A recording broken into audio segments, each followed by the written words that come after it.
نحمد و نصلی علی رسول الکریم 583 نمبر حدیث ہے۔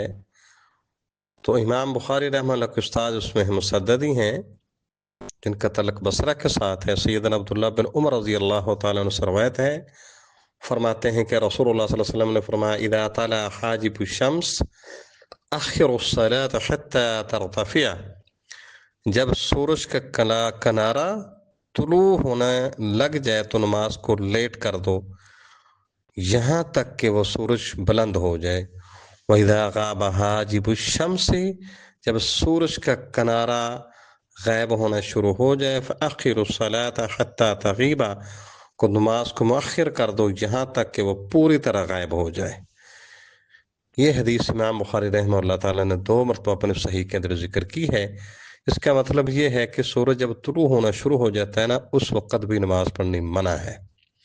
جب غروب ہو جانا شروع ہو جاتا ہے اس وقت بھی نماز پڑھنی منع ہے۔ بڑے لوگ اس مسئلے میں کوتاہی کرتے ہیں بہت زیادہ۔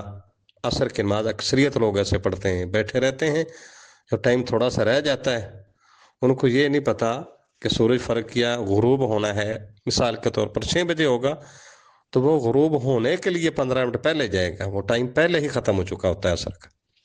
تو اس لیے جب سورج کا کنارہ طلوع ہونے لگے تب ہی منع ہے، غروب ہونے لگے تب ہی منع ہے۔ جب تک سورج مکمل غروب نہیں ہو جاتا اس کے بعد نماز نہیں پڑھنی۔ جب تک سورج مکمل طلوع نہیں ہو جاتا، بلند نہیں ہو جاتا، اس وقت تک نماز نہیں پڑھنی۔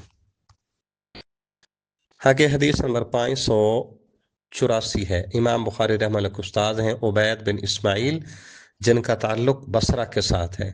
سیدنا ابو ہریرہ رضی اللہ تعالیٰ عنہ سے روایت ہے ان رسول اللہ صلی اللہ علیہ وسلم، بے شک رسول اللہ صلی اللہ علیہ وسلم نے نہا منع فرمایا ان بیعتینی، 2 قسم کی خرید و فروخت سے، یعنی 2 سودے، وان لبساتینی، اور 2 قسم کے لباس سے بھی منع فرمایا، وان صلاتینی، اور 2 اوقات میں نماز پڑھنے سے بھی منع فرمایا۔ نہا عن الصلاۃ بعد الفجر حتی تطلع الشمس، فجر کے بعد جب تک سورج طلوع نہیں ہو جاتا رسول اللہ صلی اللہ علیہ وسلم نے نماز پڑھنے سے منع فرمایا ہے۔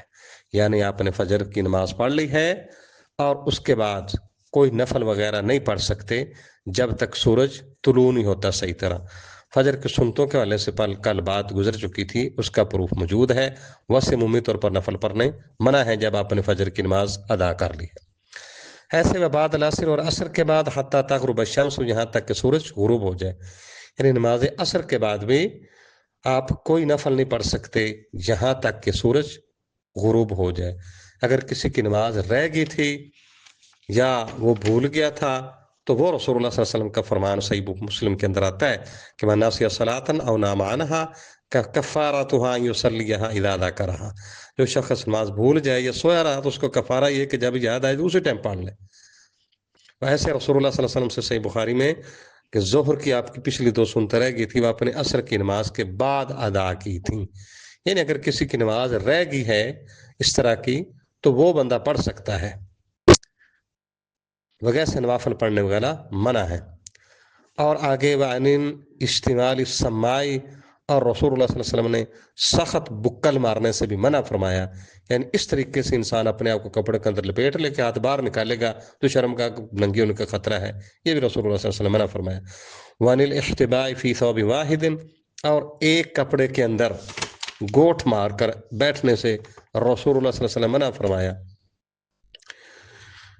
یفضی بفرجہ الی السماء، کہ ایسی گوٹھ ہے کہ شرمگاہ آسمان کی طرف کھلی ہو، یعنی کپڑا تنگ ہے سامنے سے کھلا نظر آتا ہے تو یہ اس طرح کپڑا لپیٹنا پہننا رسول اللہ صلی اللہ علیہ وسلم منع فرمایا ہے۔ وہ آگے وعن المنابذات والملامسات، اور بے منابضہ اور بے ملامسہ سے بھی رسول اللہ صلی اللہ علیہ وسلم منع فرمایا۔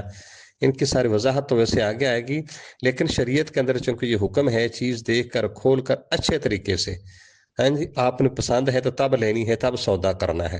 مناوضہ کا مطلب ہے کہ یہ آپ کی طرف پھینک دینی ہے، بس جس طرح کی بھی آپ لے لیں، یہ آپ کی ہے، بس یہ غلط ہے۔ یا ملامسہ کا مطلب ہے کہ آپ کا ہاتھ لگ گیا ہے، جس طرح ابھی باہر سے کچھ چیزیں پیکنگ آتی ہیں، 1-2 دفعہ خود تجربہ ان کے پاس میں، کہنے جی یہ پیکنگ آپ نے کھولنی ہے نا، یہ چیز آپ کی ہے بس، وہ اندر سے صحیح نکلتی ہے تب بھی آپ کی، نہیں صحیح نکلتی تب بھی آپ کی۔ رسول اللہ صلی اللہ علیہ وسلم نے اسے منع فرمایا، اچھے طریقے سے کھول کر چیک کر کے دیکھ کر کے کہ چیز ٹھیک ہے، جو میں نے ڈیمانڈ کی تھی ایسے ہی ہے، اس کا سودا شرعی طور پر درست ہے۔ ویسے یہ نہیں کہ دکھائے بغیر بس پیکنگ جو آئی جو میں نے آپ کی طرف بھیجی ایسے، یہ رسول اللہ صلی اللہ علیہ وسلم نے منع فرمایا ہے۔